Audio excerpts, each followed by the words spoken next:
This is Matt Hurt at Obsessive Viewer on Twitter. This is Tiny at Obsessive Tiny on the Twitters. And this is ObsessiveViewer.com's The Obsessive Viewer Podcast.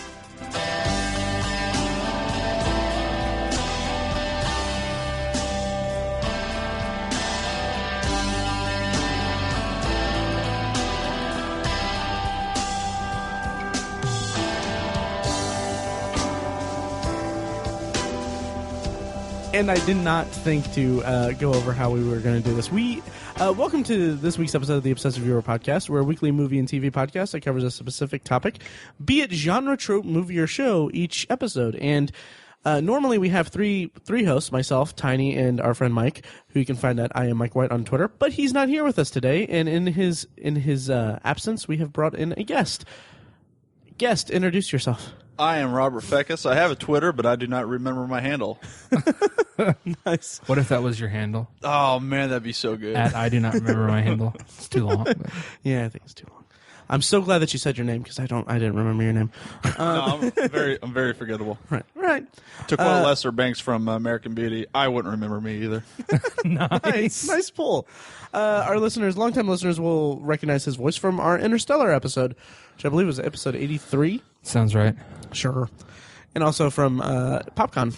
He had one little segment in our PopCon episodes. We should probably steer clear of Interstellar. I'm pretty sure you're tired of loving on that movie, Matt. I don't know. I've retired it from my discussions. Thank God. Yeah.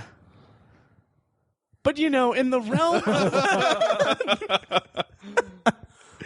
No. So today we have a set topic. We're going to talk about Jupiter Ascending. An actual good space movie. I'm kidding. I'm totally joking. God. Totally joking. But before that, I want to talk about some news that kind of broke today. They just released the latest trailer for the Avengers: Age of Ultron, and we've all watched it. So, what do you guys think of the trailer for that? Guest Fekkes. I am still trying to make my loins go down in temperature because of that trailer.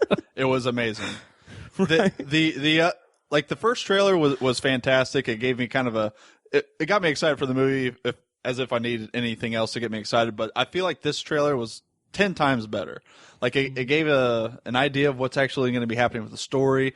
If it kind of gave you an intro to what's going to lead into Civil War, and it just really brought out the malevolence of Ultron. Yeah. The Spader, he's going to kill it. I think he's going to be fantastic. That was an amazing choice. Yes. Oh, Yeah. Tony, what did you think of the trailer? I liked it. It didn't have the titular phrase, "There are no strings on me," which gave me goosebumps the first time I saw that trailer. True, that was fantastic. That was amazing. So I've only watched it once, so I'm not sure if I prefer the first trailer or this one more. But this one was freaking awesome. Yeah. So they did throw in some little tidbits about it. So I last night when we saw Jupiter Ascending, Tiny, it was awesome because we were the only ones in the theater. It was a nice little romantic getaway. But they showed the trailer for I think it was the first trailer, and then I just looked over at Tiny. I was like, dude, that's the only trailer they could have brought out, and that's the only one that they need or whatever. And then when I saw this one today, I was like, holy crap, that yep. That just looks so. And you're right, Fekkes. Like they gave a lot more of the kind of plot and kind of the plot and storyline. They actually, because I've been curious at how they're going to work in Quicksilver and Scarlet Witch, so they kind of gave a little bit of what their process in the film is going to be. So I was happy about that as well. So. Yeah, I was kind of wishing that they wouldn't have shown that much, but I mean, I'm just I want to know. So. What did you make of the Vision shot at the end? Loved it. Yeah. Love it. I'm still curious at how they're going to incorporate Vision. I'm curious how he's going to become a character. Okay. Like I know how it is in the comic books. I'm just curious at how they're going to go about introducing him in the movie. Is he going to be a major part? Is he going to be brought in towards the end? So I'm curious. I love the choice of Paul Bettany. Yeah. Just because he was Jarvis to begin with. So I'm really looking forward to it. I'm shocked that they went with Vision, though, to put in the film just because he's not as mainstream as the other characters are. Sure. But that's kind of I like that they're doing that, though. Yeah. So, I mean, they know they're going to make a boatload of money, so they can do whatever the hell they want. So Right. Does does Paul Bettany playing Vision make like continuity sense? Since he's playing the voice of Jarvis already? In me, I think it does. And I think it's a way of introducing his character through Tony Stark. So I think it's kind of like a stepping stone to Vision. So I'm not sure how they're going to play it out, but obviously in the comic books you can't be like, oh, that's the exact same voice that I always imagined in my head. So. Right. And really briefly, who is Vision? Like, just as a brief rundown. He's a cyborg created by Tony Stark as well, in the comic books at least. Okay. He, just about like anybody else in the Marvel Universe, has towed the line between good and bad at some point. So I'm sure he'll be more on the good side than bad. I'm kind of like the opposite of Ultron in this respect. But I'm just curious how, obviously, Ultron in the movie is going to be created by Tony Stark, which is it's not how it goes in the comic books, but So I think I don't know how they're going to do it. They're going to have Tony Stark, make Ultron, which becomes a giant mistake, and be like, well, I'll fix it and I'll make another cyborg. So I don't know how they're going to fit it in, but I'm curious. Interesting. And then, real briefly before we go on to Jupiter Ascending, Fekkes, did you see that they're actually doing the 11 movies marathon thing? Right before I came over here, I saw your post on Facebook. And my plan is to go. I'm sure AMC will do the marathon again, and I assumed it was going to be Avengers 2, Avengers 2, Avengers Phase 2, basically. Yeah. Okay. Yeah. I don't know that I could sit 24 hours in the theater. 29 hours. 29. That's like, I was talking to Tiny about it, and like the only thing that makes me more hesitant about it is that it's leading up to a movie I've never seen.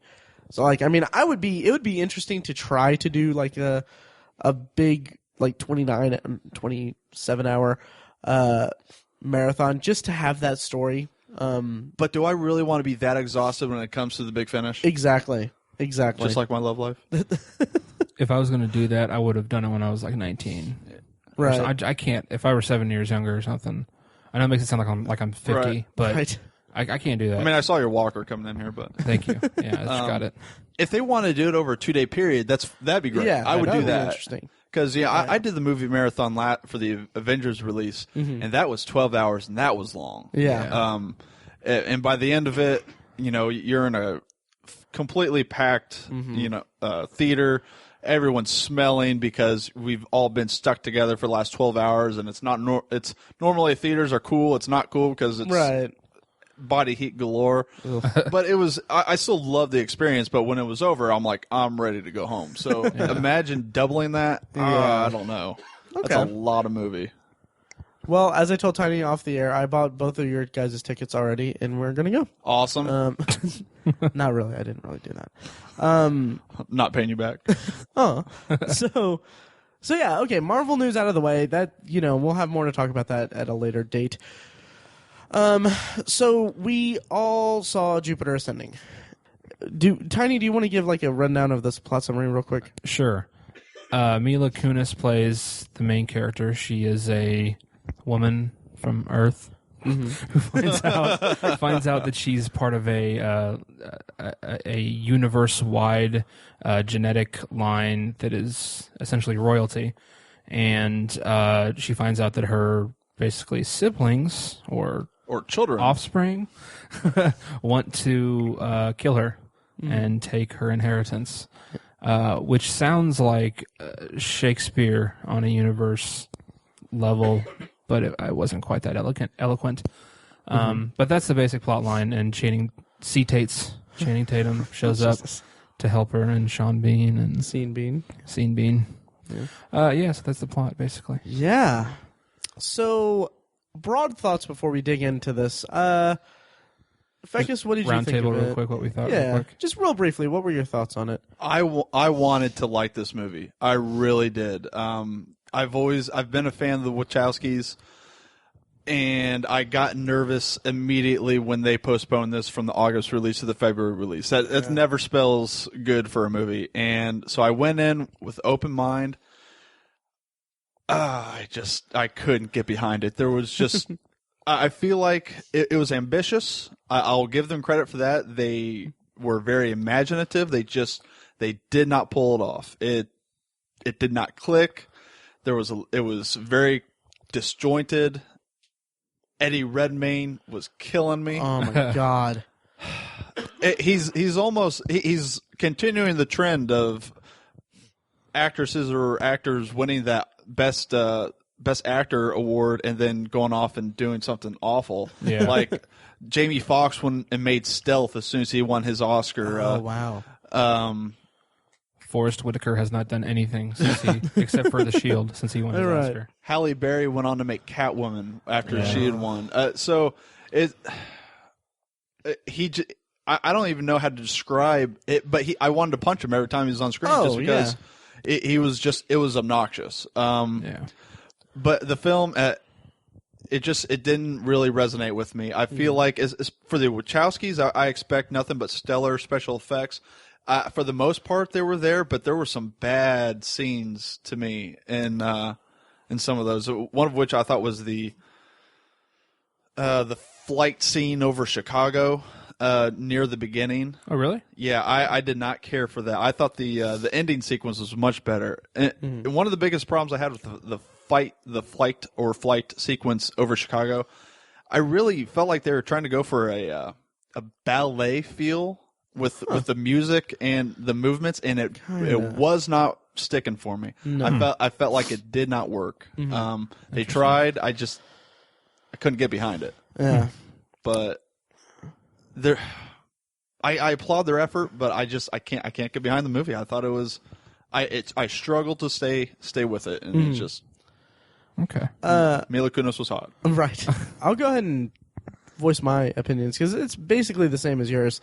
I wasn't necessarily excited about the movie. I wasn't really looking forward to it. I went into it thinking, okay, well, maybe they'll surprise me. Maybe it'll be okay.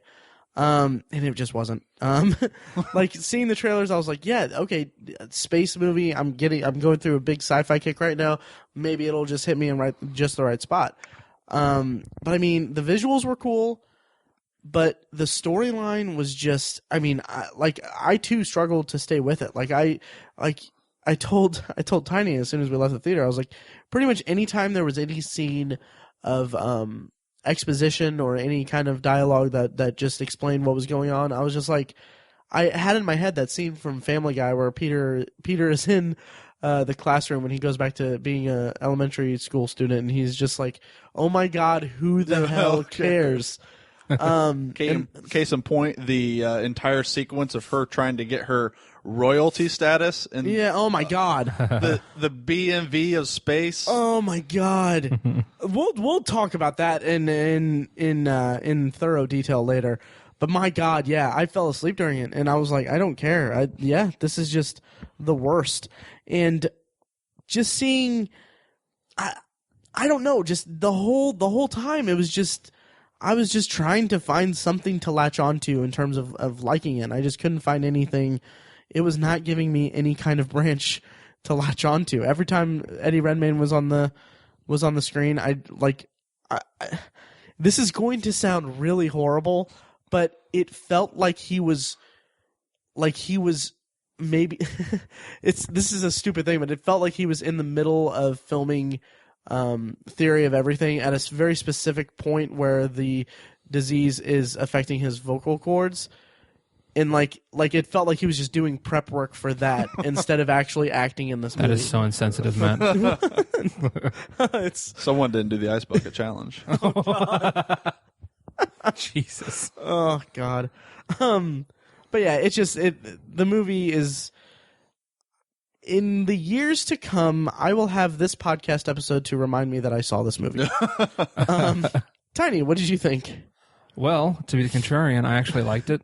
I can't really give you guys any friction on a lot of the stuff you said. Eddie Redmayne was bad, just bad. He was hamming it up big time. He was either way too quiet when he was talking, and he would stick his chin in the air. And then he would just burst into emotion really quickly, and it looked awful. And for no reason whatsoever. It's terrible. So he was very bad. But I don't know. I thought it was I really didn't see it as too disjointed, to be honest. I mean, I think they definitely dropped some stuff. Mm-hmm. For example, there's like the three siblings, the three royal siblings or whatever, and the sister and then the youngest brother, they just kind of drop out of the movie. Yeah, and it's like, here's your segment, here's your segment, and then okay, we're done. Especially the daughter or the sister. Until I almost forgot about the fact that her daughter / sister / whatever. I almost forgot about that entire sequence whatsoever. Mm-hmm. Me too. Yeah, but there were the visuals I thought were like top notch, to be honest. And the chase scene that you're referring to, the Chicago. Yeah, like I think.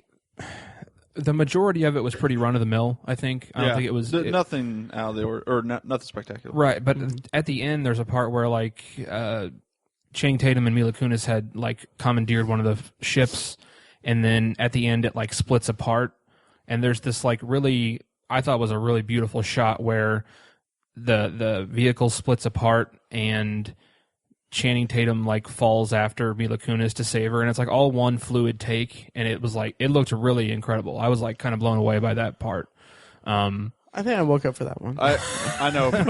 I remember what part you're talking about. I just that I liked. Okay. I don't know, and I liked a lot of the action scenes. They weren't amazing. You know, it wasn't revolutionary like The Matrix was, but I thought they were pretty solid. The visuals were amazing. I think the best action sequence was the final, for me at least, was the final action sequence on Jupiter. Pretty cool. Yeah. That was. Yeah. They actually did a good job with that one, but it didn't save the movie. Yeah. Everything preceding that, I felt like was very flashy, like just standard, like quick cuts. Yeah.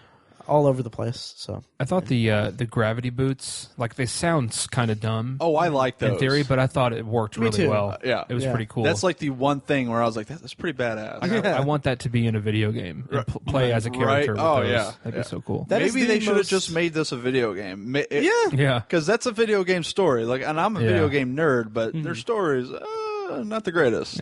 Yeah. There's a. It's not. I wouldn't call it really a twist, but there's a reveal as to the center of the conflict revolves around this industry that exists, where they create a product, and I'm not going to spoil it. But it's sort of a twist as to what the product is. But it was so blatantly obvious. I mean, like they agreed. It wasn't. It wasn't really. It wasn't even a twist. I don't even think they tried to make it a twist. I think they just wanted really dumb people who go see this to be surprised by when it's revealed what it is.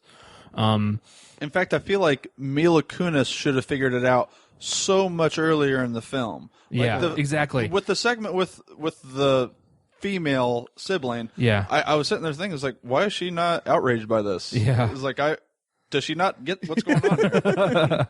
That's another thing that bothered me is I'm not a fan of like taking female characters and making them like damsels in distress and making them like really dumb. Yeah. Like it's just she could have been a very intelligent character who kicked some ass at some point. Yeah. She doesn't need to be like Channing Tatum in the movie and just unbelievable badass, but I don't think damsels in distress are realistic, and I think they take away from the story.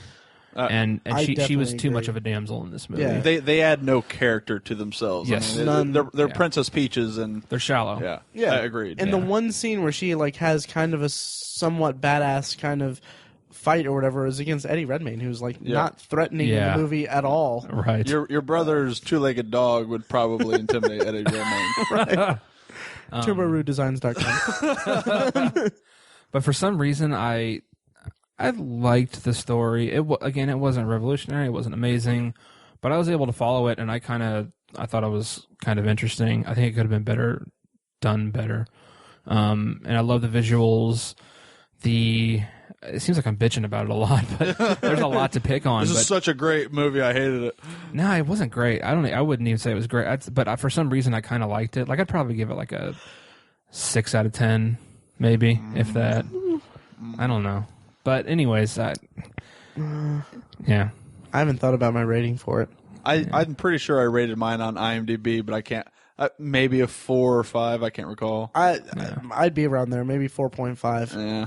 Yeah. There was one, and it bugged me to no end. One scene, and I think I maybe alluded it to. I think so too. birth clinic scene. Yeah. I am so I was floored in the movie theater. This is my take on this.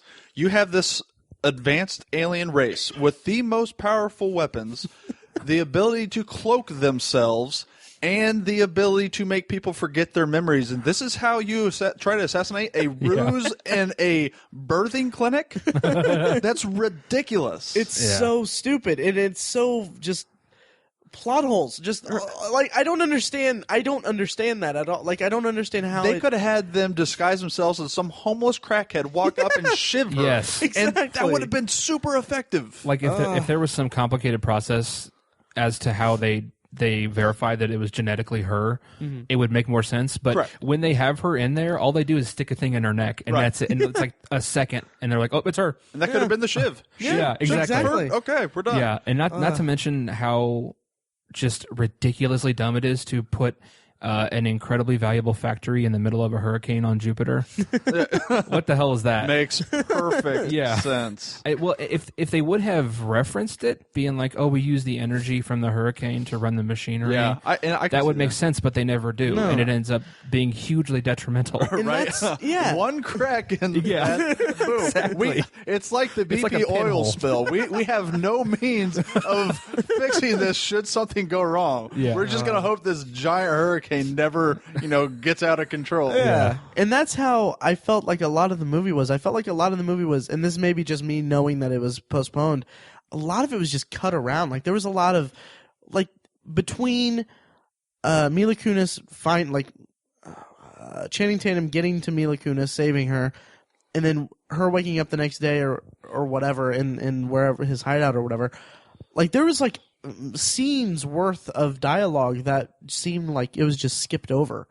Like suddenly she's like, "Oh, okay, so what's this all about?" And I don't know if maybe I fell asleep or something. No, you're that spot on. It jumped around so much. And I'm like, wait, so she's already on board with all this. So did he tell her about this or?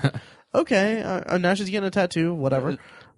There's some history that if they would have expounded on, I think that could have been interesting. Like obviously there was supposed to be something between Channing Tatum's character and Sean Bean's daughter, some kind of background there that just they brushed off. Yeah. And he was like, I feel like there was a line of dialogue where it was like, well, if there's anyone that would understand, it'd be your daughter. And then they'd be like, well, here's my coughing daughter. She has space flu. So right. The only character they achieved any depth with was Channing Tatum's character. Oh, I agree. And they didn't achieve very much. No. Yeah. I liked C. Tate's, though. I thought he was pretty good in this. He was pretty good. I like him. Yeah. But to me, he's going to grow up to be a George Clooney type, which is not a bad thing to me. I just think that George Clooney, for the most part, is George Clooney in his films. And I think Channing Tatum will be something along those lines. Right. I was surprised. There was an extended period of time where he had his shirt off in the movie, which so sexy. I would do that, too. I mean, but I was kind of surprised he wasn't, like, ridiculously ripped. Like, C. Tate's is in great shape. No, Matt, like, he's going to be... I love the C. Tate's.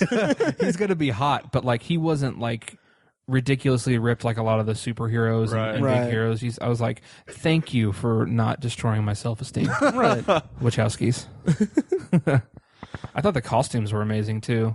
Like I said, imaginative. The whole thing was imaginative. Visually, it was very, very impressive. But when I am trying to get my credentials for my royalty status on a foreign planet, remember to bribe. Apparently, oh my god, that was so dumb. Yeah. Like with the Clay Aiken robot. Oh my god, that robot looked so much like Clay Aiken. It did, and it made me want to punch that robot more so than I would ever want to punch Clay Aiken. Right. I don't have nothing against Clay Aiken, but that robot just it was awful. And I feel like they go out of their way to, hey, this is a robot, like beating your head against it. Yeah. This is a robot. See antennas. Yeah. And they probably attempted comic relief about 6 or 7 times.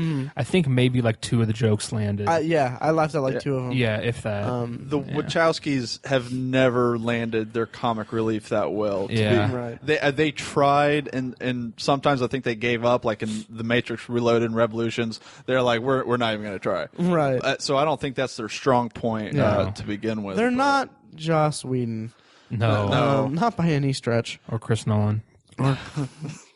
Chris Nolan's damn good at comic relief. Oh yeah, there were some funny bits in like when Nope. Don't do it. Don't do it. Nope and out of it. Nope and right out of it. So that's what that feels like. That was hilarious. No, the best comic relief was when he had them describe the wormhole right before they went through it. Anyway, so I'm not going to talk about it anymore. No, but it was just I keep coming back to what I was going to say. The annoying robot. I didn't pay close enough attention to it because as soon as when that scene was happening, I was trying so hard to latch on to something. And then that went on for so long and was so boring. It really did. And so useless. I was like, okay, all right. I'll wait until something blows up and I'll look back up or whatever. And the robot it's just had a human face and was a robot. Like in the back of its head. Yeah, it was a weird, they didn't put enough emphasis on it. But Devil's Advocate, I kind of wonder if that was like a, not nod, but kind of a, some kind of statement or whatever about transgender, because I really think you're digging deep on that one. Yeah, well, that's the only thing in the movie that you could dig deep on any level. I feel like if they're going to make a statement on transgendered rights, I don't think they would make it the comic relief in the film. That's true. Yeah. The romance was really lazy. In this, I don't think it was forced, because that's kind of a classic formula there, the hero and the damsel, right? But it was just really lazy. I remember the first scene, for some reason Mila Kunis is just like, I think I want to this guy. Right. I am in love, like out of nowhere, and I was like, what? Where'd this come from? To be fair, most women seeing Channing Tatum would be like, I am going to fornicate. Yeah. Let me rephrase. About 15 minutes in, I was like, I kind of want to this guy. I wouldn't mind, but the romance, like the actually falling in love nonsense, really did not work that well. I felt like George Lucas helped them write that. I just, no, it's because I'm so in love with you. I don't like sand. It's coarse and irritating. It gets everywhere. Hold me like you held me during in the hurricane on Jupiter. And my favorite, I wish I could just wish away these feelings. Oh my God. Wonderful. Damn it, George. He's a true thespian. He got cast in a movie coming up pretty soon. I forget what the movie George is. Lucas? No. I was going to say. Hayden Christensen. I was like, wait, what? Yeah, George Lucas. Yeah, he's going to play Indiana Jones. Oh, God. Wow. It's like Hayden Christensen is cast in the latest McDonald's training video. Jeez. Jumper was great. Oh man, that could have been a cool movie. It could have. You know what? They really. I guess we're getting off topic here, but they throw in. Was it Diane Lane at the very end? Yeah. And they really wanted to make that a franchise. Yeah, they did. Jeez, all the wrong people were attached to that movie. Right. Everyone. Yeah. Anyways. So there was a wedding scene in this. There was. And it was so, oh my God. So abruptly ended and then forgotten. Yeah. And it was so I kind of laughed. I don't know if I audibly laughed because I didn't care enough about it. But when they're like, why is there so many people here? And then he's like, oh, these are just Sims or whatever. Yeah. Just because it's standard or something. I'm like, dude, just, put a ring on it. No one cares. Yeah. It's she's under your, you're basically holding her hostage to do this. Don't go through all the pomp and circumstance of it. I really was reminded of the wedding scene in Spaceballs. No, she doesn't. I haven't seen that in too long. Well, it is a Star Wars-ish film, so yeah. Of course I still need to go through my Blu-ray set, my Star Wars Blu-ray set. Yeah, well, that's good. Busy on Star Trek. So yeah, I'm sitting here saying all this stuff about it. I don't know why I liked it, but I genuinely kind of liked it. I thought I had fun with it, and my brother was the same way. He went to go see it before I did, and was texting me back and said, "You need to go see it. It's good." And after I saw it, I was astounded that he could think of such things. And but we got to talking back and forth and about what I had issues with, and he's like, "Yeah, you're right about all this, and maybe I don't love it as much as I originally thought, but I still think I still enjoyed it." So there's one or two of you guys out there that I don't know. I wouldn't say it's good. No, I would say you can watch it and not kill people afterwards. But boy, I want to see that on the trailer. Tiny obsessive ear says, "I didn't want to kill anybody. I didn't want to kill anyone." It does not make you homicidal. Okay.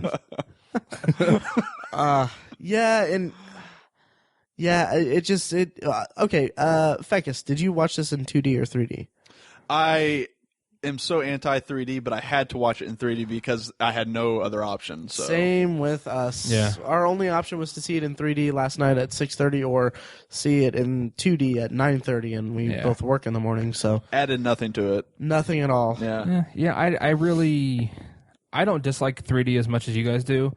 But I'm never like, I can't wait to see this in 3D. Like, I never go see things in 3D. I don't think it really adds much usually, but I kind of liked it for this. I don't know why. Really? But I'm not like, I don't know. I'm not gonna tell everyone to see it in 3D. I don't know. I sort of liked it in this. I remember when Avatar came out, which was one of like the first movies that. Mm-hmm. Came out in this latest 3D revolution. Let's be real. The only 3D movie worth seeing in 3D, to my knowledge. Just about. I disagree. In fact, I didn't even enjoy the 3D in that movie. Really? I've only seen one movie, and I'm probably going to get ridiculed for this from you two, but Transformers Revenge of the Fallen, I thought was... Oh, no, not Revenge of the Fallen. Dark Side of the Moon. Okay. I thought was fantastic in 3D. And I've been a defender of the Transformers series until the latest one. But to me, that was the only movie that 3D ever added anything to me, and I thought it was great. But even to me, Avatar is like, first of all, I think it's ridiculously mediocre. Oh, the movie's horrible. But that's too long for 3D. Yeah, that's true. I think the novelty of the 3D for me, seeing it in the theater, was just the how it was texturized, I guess was the word I'd use. So it's kind of less like, oh, this is coming at me, more of just like, oh, it's like another layer to the film. It's never it's coming at me. To me, that's never effective. Like, I remember seeing Freddy 6, I think it was, back when I was a kid, and they have a stupid scene in there where, like, put on your 3D goggles. It's time to have... And they have silly things like the gloves sliding down the floor towards you. To me, those aren't the effective... That's not how you make it effective. Right. I'm not 4 years old. Right. I don't need that. But like you said, the extra layer is what makes it effective. I appreciated I didn't really care about it in the action scenes, but the establishing shots, I thought it was kind of cool. Like, seeing the planets, like the moons circling Jupiter in 3D, I thought was that was cool. It was like the stars deep in the background. That was cool. And like some of the ships like flying around doing their thing in 3D. I thought it looked kind of nice. But I'm not going to go on a mission to support 3D or anything. No. But it didn't bother me in this. I'll put it that way. Oh god, hey guy. Oh man, I'm so bored with this. I'm so bored. Jupiter standing. But Mike is very adamant about how, like, his biggest gripe about 3D is that it darkens the film. Yeah, that's off-putting. Yeah. This was like the first time where, like, it was like noticeably detrimental to my viewing experience that it was like 30% darker than a usual movie. I think it's usually I notice that more on movies that they go back and convert it to 3D, like movies where it wasn't originally shot for 3D, but like, hey, we can charge $2 extra for these. Yeah, because they don't adjust. Right, so it's not right. It's not filmed specifically for it, but they're gonna go back and. I thought the second Hobbit movie, we saw that in 3D. We did? I think so. Oh wow, that's right. The high frame rate. I was kind of pissed because there were several scenes where, like, I couldn't see Smaug. Jeez. Like, because it was just so dark. I was like, what the... I was pissed. But props for pronouncing that correctly. Because I can never... I can't do it. I'm Smaug. I can't do it. I don't know why. Smaug. I guess that's right. No, Benny Batch. Sherlock. Well, good thing that movie wasn't The Desolation of Smaug, then. Desolation of the Wachowskis' career. Yeah. Do you guys think... I was making a joke about the second Hobbit movie not being The Desolation of Smaug because the Desolation... Oh, because they... That was the third one. I got whatever. Whichever. I don't know. Get it. Whichever. Anyways, do you guys have you guys lost all faith in the Wachowskis? No. I am a fan of the Wachowskis. obviously I love the first Matrix. Mm-hmm. Matrix Reloaded, I still love. Obviously not as great. Matrix Revolutions has its issues. I still love it. Not as, probably more than I should. Speed Racer, I can't do anything but defend that movie. And I know a lot of people are against me on this one. I thought the visuals in that were fantastic. I thought it was nothing but a fun movie. I didn't take it too seriously, and I think it's beautiful on Blu-ray. It's a little too long, but I thought it was great. And I'm a minority in that, and I realize that. Cloud Atlas was ambitious. I didn't love it. I didn't hate it, but I appreciated what they tried to do with it. Mm-hmm. So, no, I have not lost faith in the Wachowskis. I think the studios might after this, and that kind of worries me that, maybe they won't be able to do what, make more movies, or at least ambitious movies. But, no, I will still go see what they have not M. Night Shyamalan me yet. So. Matt? I haven't seen Speed Racer. I didn't get around to seeing Cloud Atlas. You were never real crazy about the Wachowskis, right? I've really never been that crazy about them. Was their first movie Bound? I don't know if that was their first. One of their first ones. That's how they made the name for themselves. Okay. Yeah, I thought that was okay. But I wouldn't say that this really made me lose faith in them. I'll have to see Speed Racer and Cloud Atlas to kind of have a more informed opinion. Mm-hmm. I love the first Matrix. Sequels are okay. The second sequel is fun, or the first sequel is fun. Reloaded is fun, but it just took a nosedive with the third one. And then they have... Was it the ending that you had a problem with in Revolutions? No, it was... Well, I think what it was is I haven't seen them in years and years, like in over a decade probably. And I think it was more like I was just really wanting a good action movie, and I was really expecting more of being in the Matrix, like in the second one. Fair, I guess. I don't know, but I don't know. They have this year. I think they're coming out with Sense8 on Netflix. Are you guys familiar? No, I'm not. No. It's a group of people around the world are suddenly linked mentally. Wow. And must find a way to survive being hunted by those who see them as a threat to the world's order.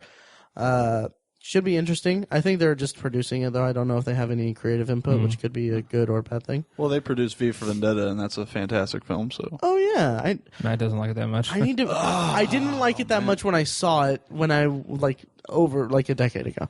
So I don't know. I think it's good. Okay. I don't know if I'd say it's fantastic. I think it's good. I love that movie. Yeah. The book, not so much. I think it's infinitely better than the book. Oh, really? I think my problem with it was that it was marketed like a big action movie, like a Wachowski action movie. Yeah. That's just not what it was. No, not. And it's just, it kind of. But you can't fault the movie for not being what it was advertised as. Right. But I mean, my only experience seeing the movie is in that context. I haven't revisited it since. Should revisit it. It's Hugo Weaving. Amazing job, despite never seeing his face. Yeah, right. Yeah. My opinion on the Wachowskis: I really, really, really want them to not do a huge $200 million movie next. I think they need to do something like Bound again. Because I think I've not seen Bound. I don't. It is a terrific movie. Is it? It's like low budget. It's like a sleuth kind of movie, sort of. It's famous because there's a really good lesbian sex scene in it between Gina Gershon and Jennifer Tilly. Jennifer Tilly. It's unfortunately famous for that, in my opinion, because I think it's a damn good movie.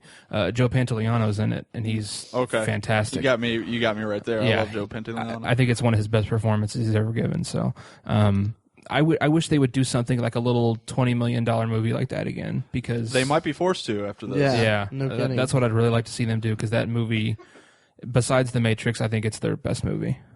Is it on Netflix? Is Bound on Netflix? I don't know. I don't think so. Probably not. Yeah. But I can actually get behind you on Cloud Atlas. I thought it was a pretty solid movie. Yeah, I enjoyed it. It was long. It's hard to keep the interest on a movie like that with so many different storylines, different eras, and different genres, really, in one single film. But I liked it. I'd actually like to go back and watch it again to kind of get a second viewing opinion on it. But I don't understand how that did not get more press. So I think, and then Speed Racer, I think I understand what you're saying, but I think they didn't do enough to make that movie their own. I think they were like too. They tried to make it too much like the Japanese cartoon. That's fair. I think they should have done a little more to make it their own. Okay, I can agree with you on that. I don't think it's horrendous, but there are parts of it that I was impressed by. Yeah. But I think it's fun. Now, is it perfect? No, there's some cringeworthy parts in it. I can admit that, but I can still put that in and have a good time watching it. Yeah. So one of my guilty pleasures. I like the Wachowskis. A couple of Polacks from Chicago.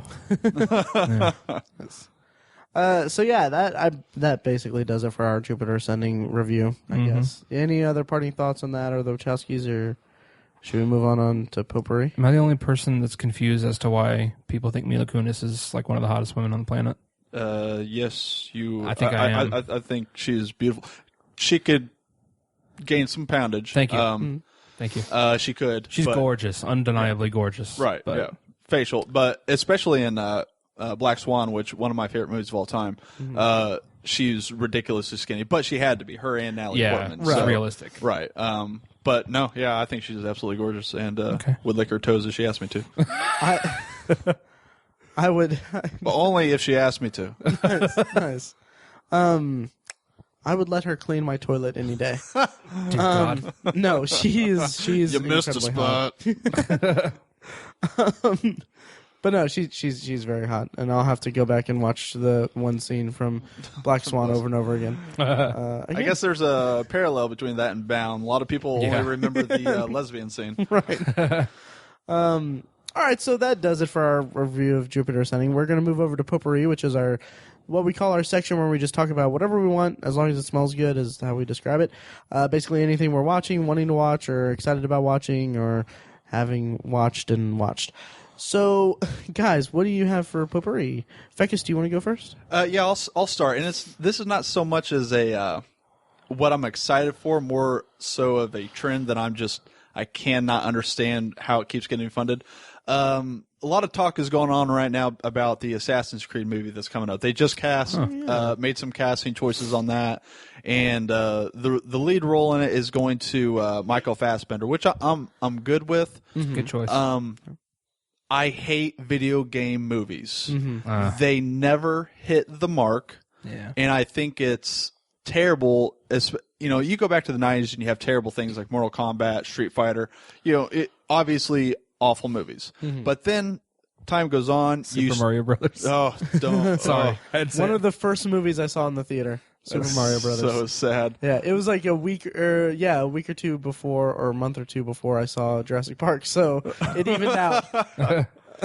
But you go further down the line with technology, with video games improves, and so do the storylines. You have things like Silent Hill. You have things like Resident Evil. They still make these movies, but it doesn't measure up. And they are, the Silent Hill movies are mediocre at best. And now you're going to take Assassin's Creed, which is a game that has spanned 7 or 8 different titles now, and you're going to bunch that down to a 2-hour movie. And if you've ever played the Assassin's Creed video games, they're very, very in depth and very well written. I don't see them doing that justice. And one of my biggest problems coming up now is they're talking about making one of my favorite games of all time to a movie, The Last of Us. Came out on PlayStation 3. I heard that's great. It's a fantastic video game, and you're talking about a 12, maybe 15-hour video game that is so intricate. The emotions in it are so deep, and the story can only be told through that medium because it's literally a journey. But they're going to take this and they're going to cut it down to an hour and a half to 2-hour movie, and they are going to ruin that video game. And I don't understand how they keep doing this. I'm sure it'll make money, but it makes me so angry that they're going to take these amazing stories and they're going to destroy it. They just can't do it justice. Yeah, that's the thing with modern games now. I mean, we're getting to the point where we have the technology that video games are just make them bigger. Right. Video games are huge and sprawling, and they're not like side scrollers like Super Mario Brothers. They're an art form. I legitimately think that they're an art form. Absolutely. Yeah, and with The Last of Us, I haven't played The Last of Us yet, but I've played the Uncharted games, and like Naughty Dog, they're just really incredible at taking a concept that we all love from movies and creating it into a video game setting and putting us into that feeling. Like, absolutely, yeah. With with Uncharted, it was like a Indiana Jones adventure movie, which they're talking about making an Uncharted movie. Which there's no need because we have Indiana Jones. Yeah, exactly. We have Indiana Jones. We have Uncharted. We don't need to meld them together because if I want to see Nathan Drake, I'll go and I'll play Uncharted. Yeah, there's a new Uncharted video game coming out this year for PlayStation 4. It looks amazing, right? And the Nathan Drake story has been very good throughout 3 video games. So why give it a 2-hour movie? I don't understand it. I think it's just what people connect to. I agree with everything you said, by the way. What people connect to when they play a video game is the interaction. Yes. You're literally participating in the story, and that notion, that emotion is possible with a movie, but it's really, really hard. I mean, you're talking about like once every 5 years you get a movie that's so immersive that you feel like you participated in the story. Right. That's just so hard to do that you just can't recreate that with movies very often. And I agree. I don't think a video game movie has yet to do it. No. And it's weird because I'm kind of hypocritical in this notion because I can watch a movie and be like, that needs to be a video game. Yeah. Case in point, I'm in the middle of playing Alien Isolation right now, and I'm a big fan of the Alien franchises. Me too. And this game nails the Alien feel. Nice. And it's nice. I've never really been that scared in video games, but this thing, I'm not so much scared as nervous. Okay. Like obviously, like any other Alien film except for Aliens indestructible. You can't kill it. Yeah. And whenever you encounter it, it's a high intense game of hide and seek. And it's a perfect organism. Right. Yeah. Which they reference. Yeah. But it's funny because I'll sit there and I was playing it the other day, and I don't know what this how this makes me seem as a person, but I get so much more nervous playing that game than I do going to a high octane situation at work as a police officer. Like my heart does not race as much as it does when I'm playing that video game, and I don't know what you may think of me on that, but it's, so I can see the hypocrisy of what I'm saying because there are instances where a video game will nail the feel of a movie, and sometimes, like you said, the immersion factor in that. It's kind of terrifying. It's first person. It's not the greatest mechanically video game, but it does an amazing job of immersing the player into it. So nice. But there's my soapbox. Yeah. God damn, coffee. You got that space flu. God damn it. Call Sean Bean. Tiny, what's your potpourri? I have not been watching much lately, but last night I watched. Fekkes, do you watch The Walking Dead? Yes, I am. I'm over it. I'm so over it. Yeah. I haven't watched it since it returned. I have not watched this week's episode yet because the second episode of this batch, it killed me. It just almost made me stop watching it. But really, yeah, really, wow. I hated it. But go ahead. I've had the opposite reaction. I've really enjoyed what's been happening lately. I don't think the show's necessarily at its best right now, but I've just really enjoyed it. I think the show has a really hard time striking a balance between like horror and survival, like the drama and the horror. Yeah, there's zombies getting killed in every single episode. Like they promised us that from the beginning, right? Yeah. But I don't think that's really enough to sustain the horror fans. No. And it's just not. It doesn't work well in that regard for a lot of the fan base, but that's not me. Like I really appreciate the survival stuff and the reaction to the breakdown of society and how these characters advance psychologically. That's the most interesting part for me, and we've gotten a lot of that in this latest batch of episodes. I think there's been 3 since they came back. I believe 4. 4 since they came back. Yeah. I'm intrigued about what's coming up because I agree that's where it's going to be the strongest. And in Alexandria, I'm really, that'll keep me watching because I want to see how they'll do that town. I know what's going to happen if they follow the storyline from the comic books, but I'm so tired of seeing episodes of them meandering through the woods until they stumble across their next story point. Right. And so and that's the episode where they find the barn. That was one of the most tedious episodes for me that I've ever watched. Yeah, it was it was supposed to be, it was a character building episode, but what they were building had already been established. Right. And the characters, they reinforced their character arcs too much on that show. They need to do more development, or they need to focus more on the action and the horror and stuff. Like I said, it's a very unbalanced show, but I agree. I've liked it a lot. The first episode of this half was very good. The episode with Tyrese, and I'm not going to spoil that, but I really loved how they did the flashbacks / hallucinations. I thought that was fantastic. But then the next episode, that took a blow for me. Okay, but yeah, I've really enjoyed it. I'm curious to see what happens. Okay. I'm gonna catch up with it eventually, but I can't get over how much everyone fucking whispers all the time in that goddamn show. You can't alert the walkers. You can't yell, Matt. I know that, but when that baby can cry as loud as it wants. Yeah. It's more just Andrew Lincoln's performance. It's just like he's very, I don't know, something about his voice just bugs the hell out of me. It's stuff. Thanks. We gotta get to the prison. Thanks. Carl, stay inside. Coral. That's the only time he yells, Coral. Anyway, so yeah, I'll catch up. Those coral memes are amazing. I love those they're so much. so great. Yeah. Mike doesn't like him. I miss you, Mike. But anyway, my potpourri. I actually have a few on here. Hopefully I'll get to them. The first one I'm talking about, I referenced it last week in last week's episode. Fekkes, did you listen to it? Yes, I did. Oh, good. Thank you. I listen every week. Nice. Sure. Well, you don't like text me about it or anything. You just say like, oh, yeah, okay. I just assume you listen to it. Well, I will start texting you the moment I finish. Thank you. I listen to them at work, so it's gonna be 3 a.m. So I'll call you at 3 a.m. Then I have my phone on silent at night. I'll repeatedly call you. Guy. You know what?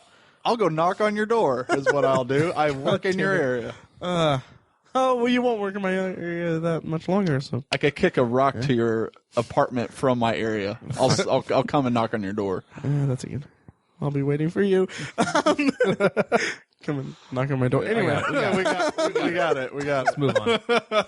So anyway, my potpourri is I referenced it last week. The Man in the High Castle, Amazon pilot. I posted a review on obsessiveviewer.com. You can find the link in the show notes.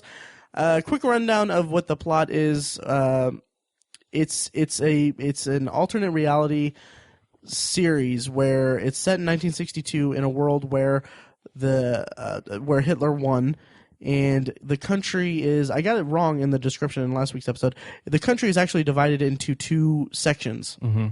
So the East Coast, the eastern half of the country is the greater Nazi Reich, and the western half is the Pacific Japanese states. And there's a section in the middle that is the neutral zone. And the show is really interesting. It's it takes it's a spy thriller, but under this very warped and eerie kind of template or sort of sci-fi-ish. Yeah. Is it modern? Is it supposed to be modern day? Or is it supposed to be in like the 62? 1962. Okay. Yeah, and it's interesting to see them play with like the Cold War there, because it's not like the Cold War of the USS versus the Soviets or anything. It's a Cold War between Japan and Germany. Okay. And what I found interesting is that it's very interesting and eerie. There's a scene early on, and Tiny, we can talk about this in a bit. Mm-hmm. The opening scene of the damn show is a propaganda film reel in a movie theater, and it's talking about like, oh yeah, we're a great country and we're so happy and all that stuff, and then it ends with a shot of the American flag with a swastika instead of stars. And it's just so, like, got so under my skin. That's a very powerful image. Yeah. It was palpable. Yeah. Like, I was pissed. Oh, yeah. And it was such an incredible way to just throw you into this universe. Can you imagine the production designer putting in the order for that flag? Yeah. This is what I want. Can you imagine the blogger who had to Google Greater Nazi Reich all the time? But it's interesting. It's based on a Philip K. Dick novel of the same name, and something that I found was interesting is that I haven't read the book or anything, but in the book there is a novel within the novel. Oh, okay. That is like this banned novel that people have like underground, that is like tells of what the world would be like if we won. and all that stuff, and it's supposed to inspire hope for the resistance. The show takes a different avenue with this and has these newsreels that depict us winning the war. And what I think is that it seems like that it's very interesting to see that, and it seems like it'll pit the show deeper into sci-fi potentially, and I could really get in on that. Tiny, what did you think of the pilot episode of The Man in the High Castle? First, full disclosure, I fell asleep during part of it. Mother. Oh no! Yeah. Mine fjord. I don't. That's not even fun. It's so stupid. Go ahead. Considering it's a pilot, it was very good. Mm-hmm. If it were a normal episode of a show, I would have been underwhelmed a little bit. Sure. But considering this is just a pilot, like I just filmed this, one episode, I was impressed. Yeah. Just a little bit dry, but I think spy, like Matt said, it's kind of it's a spy story. Mm-hmm. And spy stories are kind of supposed to be a little bit boring. It's about people gathering information. Yeah. It's not James Bond. Right. But I thought it was visually really impressive. Mm-hmm. The visuals were, I was like, holy crap, this is a pilot. Yeah. I hope it gets picked up so we can see how they expand on it. Yeah. I think it's a really cool idea for a series. Mm-hmm. And they built a world really well in the 1 hour that we've seen so far. Right. They've established it well. I'd love to see it expanded. Mm-hmm. The characters were a little dry, but again, it's just one episode. So yeah, I'd really like to see it get picked up and get. It did get picked up. Did it? Okay, yep. Very nice. Don't know when it's gonna air the rest, but it has mountains of potential. Yeah. Yeah, I'm interested in hearing about it from last week because I listened last week. Thank you, Fekkes. That's so nice. No, but I was intrigued when you were talking about last week, mm-hmm. and even more so now. I like this idea of it's on Amazon, right? Amazon. I like that idea where you can watch pilots. That's very interesting. This is the fourth time that they've done it. It's their pilot season that they have basically about a dozen or so shows that they have pilots on. That they just throw it on Amazon Prime Instant, and Amazon Prime users can watch them and then vote on them. And I guess that either gets calculated into their whatever, or it's a placebo for people to think that they're influencing the shows. Yeah, but and they haven't really had much success with it. I mean, they had Transparent with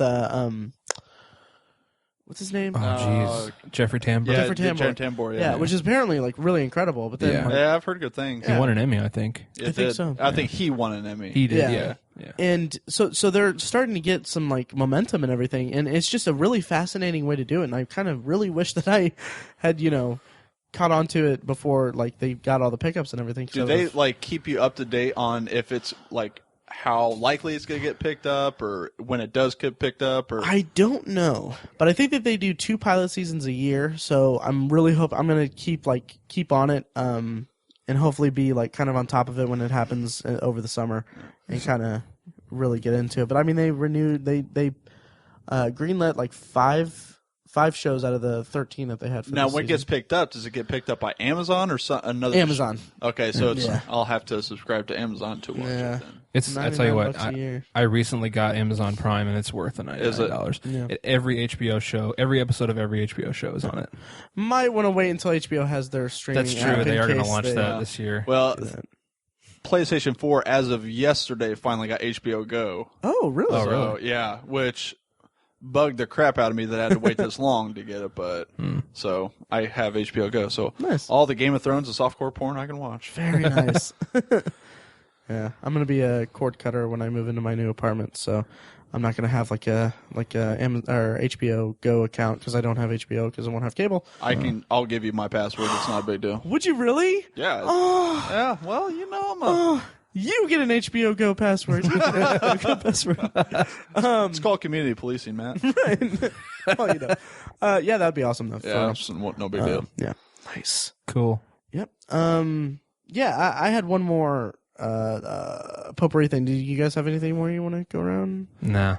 I just want to say how excited I am that Alien is going to be coming back again. Yes. And I am super excited by Blomkamp. Mm-hmm. Did I pronounce that right? Blomkamp. Blomkamp.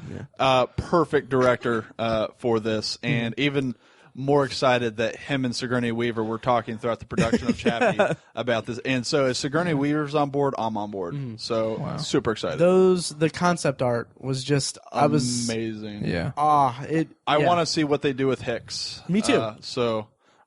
I'm excited. Curious. I love how candid Neill Blomkamp has been about that. Yeah. He's just been sharing art. Right. Like, that's so cool. Well, that's almost such a brilliant viral campaign for him to great idea. Yeah. Oh, yeah. It's like, hey, look how interested people are going to be about these awesome photos. And Fox is like, maybe we should do this. Very much like with the Deadpool movie, the way that Ryan Reynolds really did a viral campaign on that. So,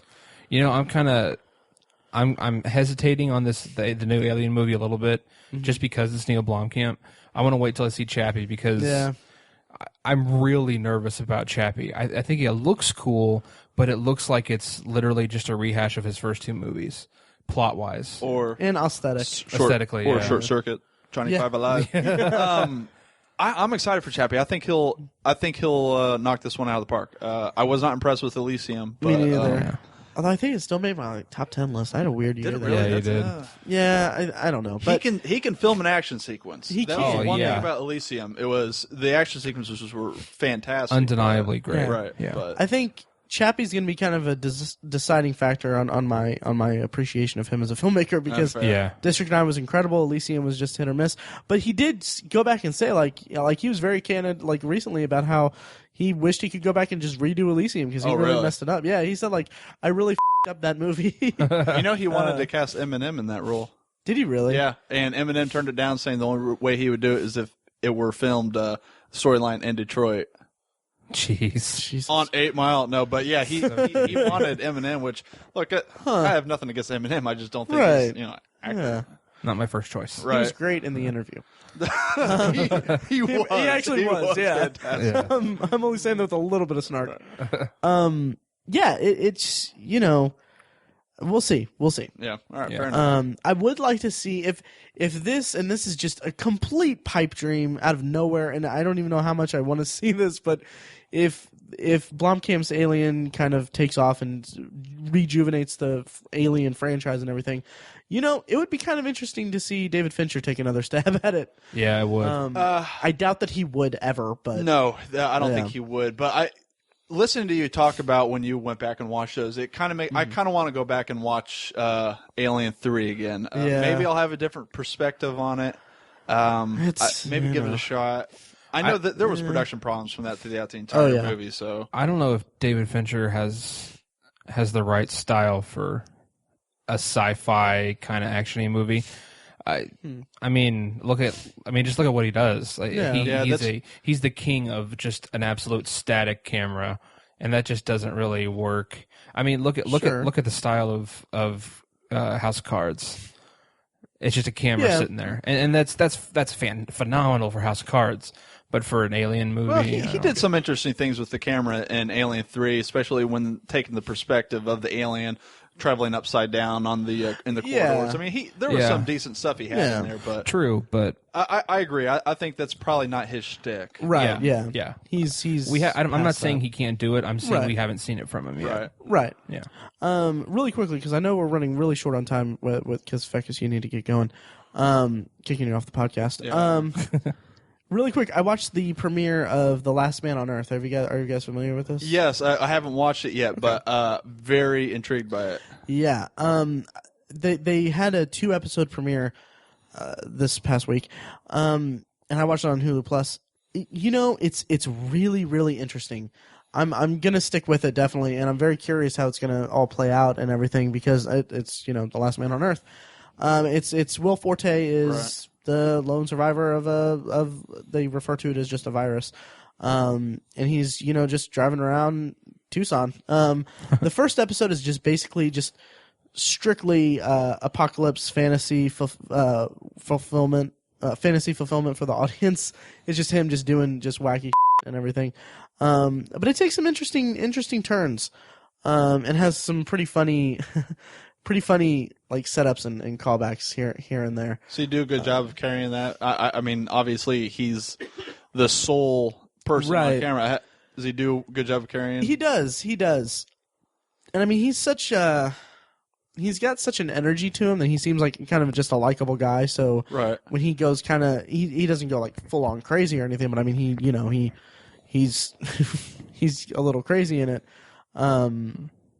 Yeah, it takes some interesting turns. And it'll be interesting to see the show moving forward. I am pretty annoyed because, well, not annoyed. No, I was kind of disappointed because I had in my head an idea of how they could make like a show out of it, and they didn't go that route. They didn't consult with you? They didn't. And I mean, it's like, it would be like while I was watching it or after I was watching the first episode, I was like, they could have made this a really interesting show if they would have done this idea that I had, which, whatever. Call them up. I'm going to consult with them. Twitter's a thing for a reason, Matt. Yeah. But it's interesting because it's, the character's name is Phil Miller, which has to be a reference to Phil Lord and Chris Miller, who did the Lego Movie and a bunch of stuff, 21 Jump Street, I think, and who they're also executive producers on the show. And looking through the credits, there's a lot of people like from Community and that I know from other comedy sitcoms that I really like, nice, that are involved with it. So it gives me high hope, and I really liked the first 2 episodes, and it was pretty good. Good, nice. Yeah. I'm gonna have to give it a shot. Yeah. All right. Well, Fekkes, you got to get going because you got to go. Gotta do things. Got to go protect Speedway and protect Speedway. Yeah. So yeah, I'll throw to our pre-record outros here in a bit, but I just want to say thank you, Fekkes, for coming on again. Thanks for having me. I love it. Yeah, and hopefully I didn't piss you off this time. It's okay. You just keep bringing it up. That's kind of my thing. And Mike, if you're listening to this, I love you and we miss you. And I hope you had fun. Yeah, I hope you had fun. Yeah, he was he's sledding with his brother. For a second, I heard slutting at first. No. Slut. All right. I was disappointed. I wanted to ask him a couple questions about a comic book. No. Well, Mike is a huge slut. So. Just kidding. Anyway, yeah, thanks for listening, guys, and we'll see you next week. Thanks. Bye. And then, Potpourri. Do you have stuff like keyed up for Potpourri? Actually, I do. Oh, nice. So. Nice. Wow. I don't. How much? Yeah, really? I haven't watched anything. 97 episodes. 97 f***ing episodes. Might talk about 97 f***ing episodes. I'm leaving. He's been on 2. You've been on 97. Well, technically, this is your third. Well, I mean, yes, you're right. Yeah. Although I did not hear my interview from the PopCon, so I never did. I mean, I guess I could go back and sift through all the episodes, but you could. I could. It's weird that you haven't listened to every single episode. I've listened. Jesus Christ, I've listened. No, don't backpedal. Don't backpedal. You know what? I'm going to erase you from my iPhone now. Aww. And here I thought I was just thinking the other day. My favorite part about the whole thing is when you make your stupid puns and everyone else is just kind of like, just stop, just stop. As always, loyal listeners, thank you for listening to the Obsessive Viewer podcast. And thank you, of course, to Loud Like for providing our awesome opening theme music. Their first EP, their first of a few actually coming out in the next few months. Check them out. Anyway, it's called Mistakes We Must Make and features our theme song and a clips of events. Make sure that you rate and review us on iTunes after you listen to this episode. It helps us out a lot, and it gives us the ability to say, hey, people like us. Also, please like our Facebook page at facebook.com/theobsessiveviewer, and you can follow each of us on Twitter. You can find Matt at Obsessive Viewer, Tiny is Obsessive Tiny, and me, Mike, I'm at I am Mike White on Twitter.